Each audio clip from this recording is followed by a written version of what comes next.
Pozdravljeni!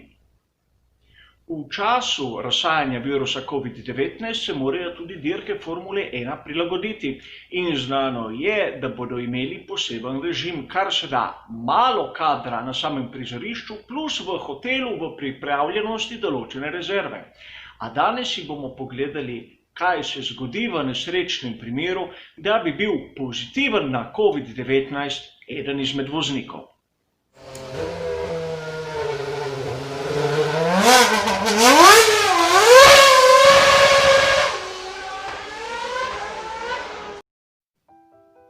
Najprej poglejmo, kaj pravi športni pravilnik, kako je sploh možno zamenjati voznika med samim vikendom. Ta določa kar nekaj pogojev. Prvi je ta, da ekipa v enem vikendu ima lahko maksimalno 4 voznike in mislim, da v tem primeru je to več kot dovolj. Druga je praktično procedura, kako se lahko zamenja voznika in vse to dobite opisano v 26. poglavju, katero je sorazmerno kratko. No, ukolikor ni izrednih razmer, se mora vsako menjavo prijaviti najmanj 18 ur pred začetkom prvega prostega treninga. A tu v primeru virusa seveda imamo izredne razmere, zato to pravilo po mojem osebnem mnenju odpade.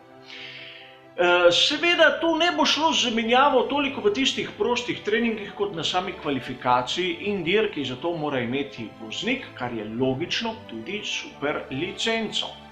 Videli smo dostikrat v preteklosti, da so bile menjave, ampak v prostih treningih. Sedaj mislim, da bo ta opcija odpadla.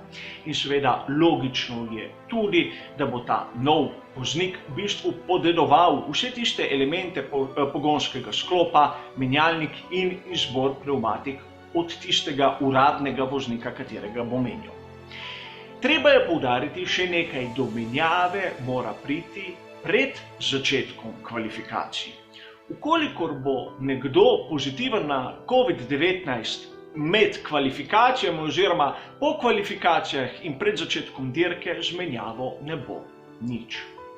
In sedaj nam je že malce bolj jasno, da tista vloga rezervnega voznika lahko v tem danem trenutku pridobi ogromno na pomenu. Vloga, o kateri v zadnjih sezonah se ni govorilo dosti, in poglejmo si skupaj, kdo so tisti rezervni vozniki, ki jih imajo ekipe Formule 1 na razpolago, in videli bomo kar zanimivo sliko. Prvič poglejmo, kakšna je situacija pri ekipi Mercedes.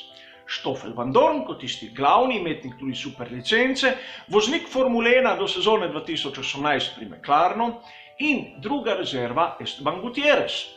Ta je tudi vozil Formulo 1, a nima več veljavne super licence, potreboval bi 300 km prostih treningov, kar je seveda pogojnoma izvedljivo. A spomnimo se, da Esteban Gutierrez tudi takrat, ko je bil aktiven voznik, ni imel ne vem kakih rezultatov. Pa pojdimo na Ferrari, kjer je situacija še bistveno bolj zanimiva. Namreč njihov uradni rezervni voznik je Antonio Giovinazzi, a Antonio Giovinazzi je tudi uradni voznik pri Alfa Romeo Racing. Ukolikor bi se kaj zgodilo pri Ferrariju, bi Giovinazzi prišel v to ekipo in sprostil sedež v Alfa Romeo Racing, a do njih še pridemo. Tretja točka, katera je izjemno zanimiva, pa zajema dve ekipi, Red Bull in Alfa Tauri. Ti dve ekipi imajo skupaj enega rezervnega voznika. Tu je Sergio Sette Camara, znani brazilski voznik iz Formule 2, sedaj je v superformuli na Japonskem, kateri bi lahko uskočil. A tu vidim kar nekaj težav, kot sem omenil, sedaj je na Japonskem v superformuli in potovanje v času COVID-19 je vse prej kot enostavno. In tu imamo še drugo opcijo, imenuje se Sébastien Buemi, znan voznik še iz časov Scuderia Toro Rosso, a zadnjo dirko v Formuli 1 je odpeljal v sezoni 2011. Seveda sedaj je v Formuli E, a mislim, da to ni ista zadeva. Še bolj kritična situacija je pri ekipi McLaren. Do lanske sezone je mesto rezervnega voznika zasedal Sergej Sirotkin, katerega poznamo iz sveta Formule 1. A podpisali so dogovor o dobavi pogonskih sklopov strani Mercedesa.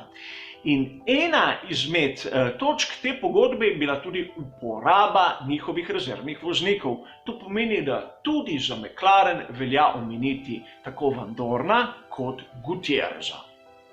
In seveda, sedaj smo prišli do točke, ki se imenuje Racing Point. In pogoji pri Racing Pointu so isti kot pri McLarenu. To se pravi, tudi oni lahko po pogodbi računajo na Vandoorna in Gutierreza. Kar jih da pa v manjšo prednost je to, da so malce blizu, malce bolj močno navezani na tovarniško ekipo Mercedesa. In tu ne smemo pozabiti, da za njih je vozil Nico Hülkenberg, kateri je zdaj prost voznik. A če je bilo do zdaj pri zadnjih dveh točkah dokaj tako kritično, poglejmo, kaj je pri tovarniški ekipi Renault. Tu imamo dva rezervna voznika. Zhou in Lundgaard, a oba brez super licence. In to nas spet pelje, da imajo možne opcije v že prej omenjenem Hülkenbergu in seveda Sirotkinu. Oba sta bila že v tej sferi Renaulta, a z njima ni podpisano nobene pogodbe, nobenega dogovora. Sedaj smo prišli do Alfa Romeo Racing, kjer je znano že nekaj mesecev, kdo je njihov rezervni voznik. Robert Kubica, in kot sem že prej omenil, ima možnost, ukolikor naprimer zboli kdo od glavnih voznikov, oziroma ukolikor pokličejo Antonija Giovinazzija nazaj v Ferrari. Pri ekipi Haas je Louis Deletraz in Pietro Fittipaldi. Sedaj tu nisem pravzaprav prepričan, kako je stanje pri superlicenci pri obeh. O Pietru Fittipaldiju je slišati ogromno dobrega, a sam kakih velikih rezultatov nisem videl. Tu se je treba resno vprašati o superlicenci, po mojem ne en, ne drugi jo nima. Pri Williamsu, kot zadnji ekipi, katero moramo omeniti, je pa spet ena zvezda iz Formule 2, Jack Aitken. A on, bom rekel, lahko samo čaka, da se kaj zgodi tistim glavnim voznikom, da dobi svojo priložnost, kot za mnoge druge, katere smo omenili že prej. In zanimivo je, da ta voznik je izstopil iz sheme Renaulta. Kar je mene malce začudilo, da v vseh teh možnih kombinacijah zopet nisem opazil imena Mika Schumacherja. On naj bi imel superlicenco, čeprav ne vemo katero, samo tisto za petkove proste treninge ali tisto pravo. In prav tu bi imel, po mojem mnenju, lahko lepo priložnost, da bi se postavil v svet Formule 1, če ne drugega, naprimer pri ekipi Haas. In poglejmo v zadnjih letih, kdaj smo videli menjavo voznika tako sredi vikenda. In ne moremo mimo tiste epizode iz velike nagrade Madžarske v sezoni 2017, ko je Felipe Massa se slabo počutil po prostem treningu. Vskočil je rezervni voznik Pol Di Resta, kateri glede na vse skupaj sploh ni bil slab praktično.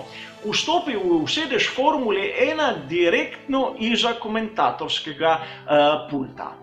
A to samo da razjasnimo, kakšna je situacija glede rezervnih voznikov in glede COVID-19 na tej sezoni, katero že nestrpno pričakujemo. Hvala za vašo pozornost in nasvidenje.